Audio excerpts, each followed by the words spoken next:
Hello everyone, welcome back. I started the day by letting the morning in and everything else slowly followed. So today I'm sharing 6 simple things I did while enjoying a slow home day.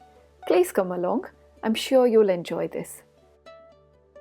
It's still very much winter here in the UK, windy, wet and quite cold most days. But if you look closely, there are already little signs of spring in the garden. Opening the doors is something I do every single day, no matter the season. And even if it is cold, I like to step outside for a moment, just to get some fresh air and see what's changing. This transition phase from winter to spring is one of my favorites. It's slow, quiet, but also incredibly hopeful.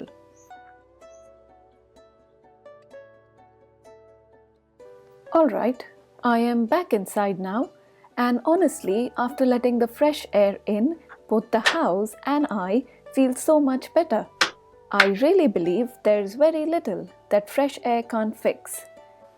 Now that the air feels clean, I like to diffuse some camphor infused with essential oils. At this time of the year, I prefer camphor and home sprays over agarbattis or dhoop, simply because the doors and windows stay closed for longer.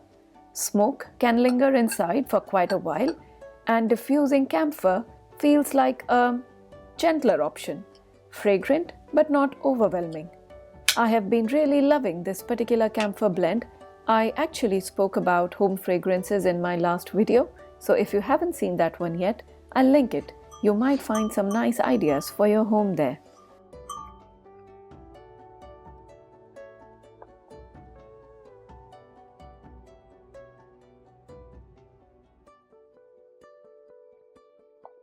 Moving on, I noticed that many of my plants had gathered quite a bit of dust on their leaves, so I thought I'd quickly clean them before moving on to my next task. I use these microfiber gloves to clean plant leaves, and they work surprisingly well. You just gently wipe each leaf and it removes all the dust without making a mess around. The gloves catch everything, and I find this little routine strangely calming. It is a simple habit, but it makes such a visible difference. There's a new day that will come again tomorrow. There's a new day to wash away the pain. There's a new day to take away your sorrow and the old way. Now it's time to move into the kitchen. I am making some fresh ghee today, along with orange and green chili chutney.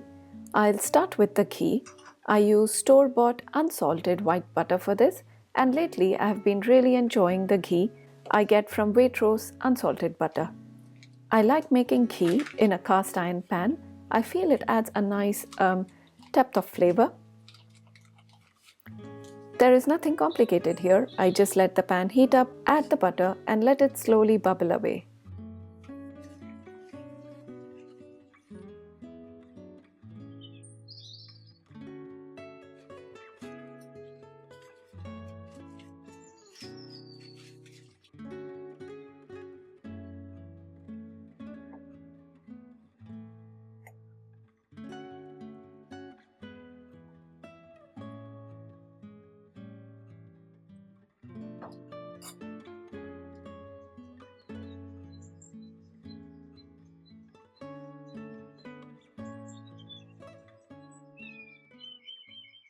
While the ghee is cooking, I'll start prepping for the orange chutney. I came across this recipe in a book called Tiffin by Rukmini Srinivas, and I loved the idea. It felt like such a beautiful twist on a marmalade. I already had some really good oranges at home, so it felt like the perfect time to try it. I start by peeling the oranges and keeping some peels aside. We'll be using those in the chutney as well. Then I separate the flesh and remove as much of the seeds and skin as possible. This part does take a little time, but it's quite therapeutic.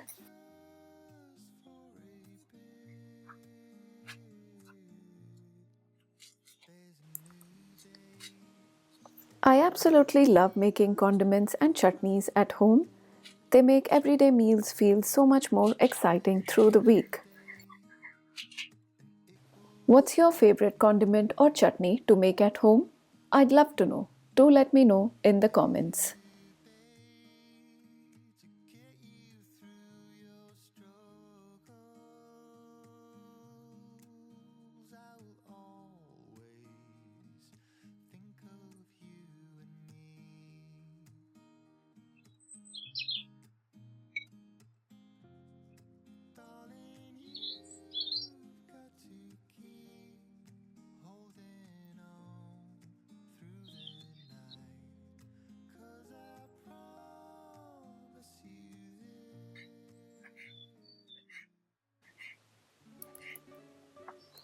I'll also quickly slice the orange rinds into thin strips.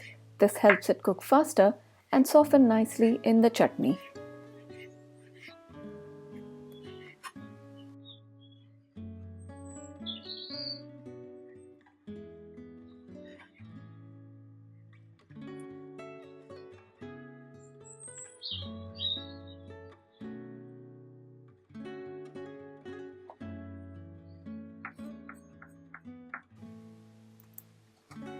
For the spices, it's quite simple. Mustard seeds, hing, turmeric powder, ginger, green chilli and curry leaves. That's it. I am using a frozen ginger block here, which I usually keep ready as part of my meal prep.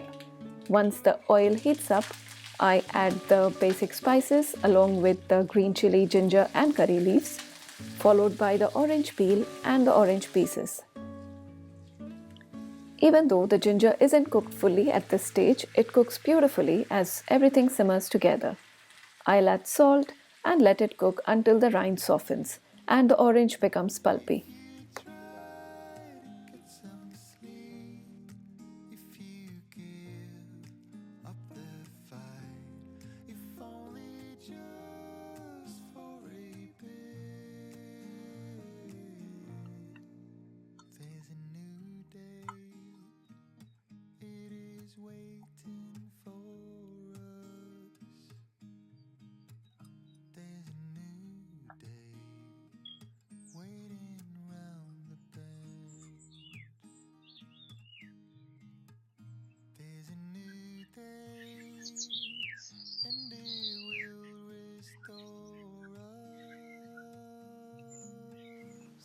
While that's cooking, I'll quickly transfer the ghee into its containers. I always like to strain and store the ghee. And look at the color, I really love it.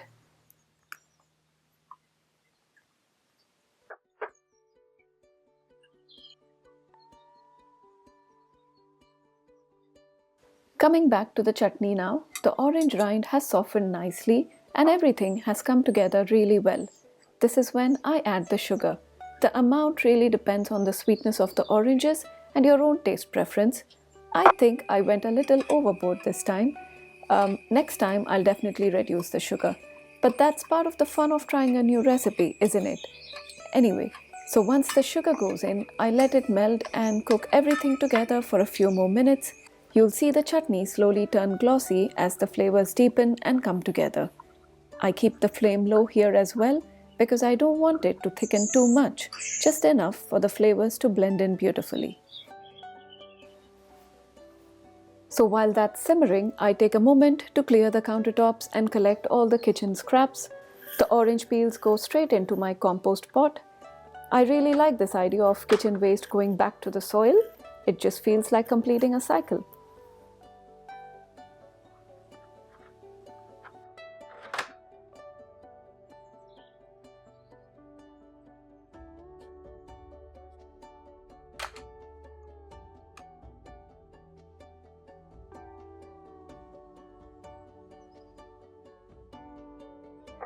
Okay, so the chutney cooked on low flame for about 7 to 8 minutes and then I turned the heat off. At this stage, it might look a little watery, but it thickens beautifully as it cools. I didn't want a jammy texture, just something loose. I'll show you how it looks once it has fully cooled down. The texture turns out just right.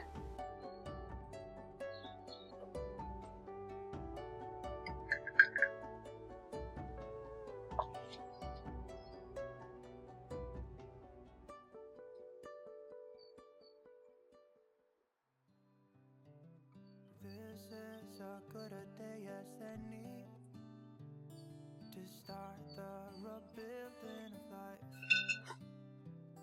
The roads that lay open are many when the old one's gone under the knife, and I can feel.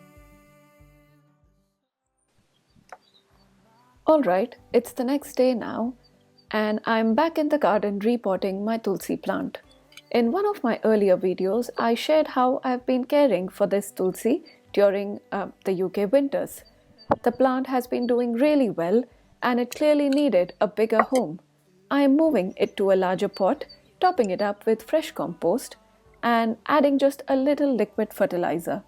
It feels like the plant really needs it at this stage.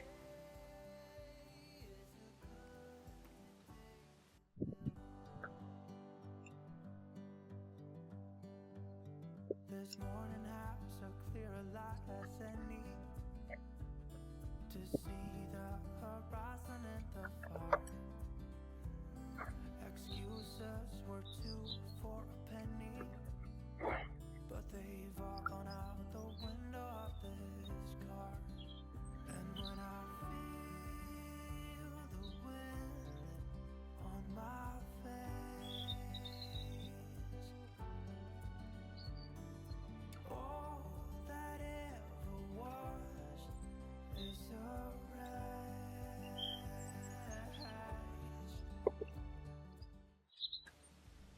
So once that's done, I move it back indoors where I have grouped several basil plants and this tulsi together under a grow light. The grow light has honestly worked like a charm this winter. I'll definitely share more updates on this tulsi plant in the future videos, so do consider subscribing if you'd like to follow along.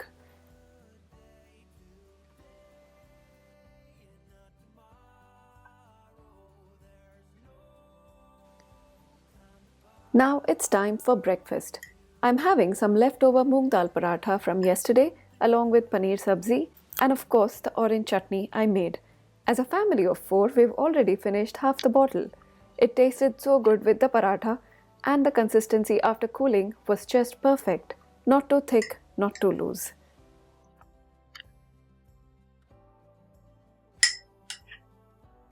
And that's all for today, dear friends. I hope you enjoyed spending this calm home day with me. Do leave me a comment and tell me which part of the video you enjoyed the most. I'll see you again very soon.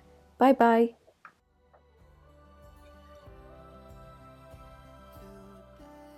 Today and not tomorrow. There's no time to borrow today. Well, something's gotta give. Today is a good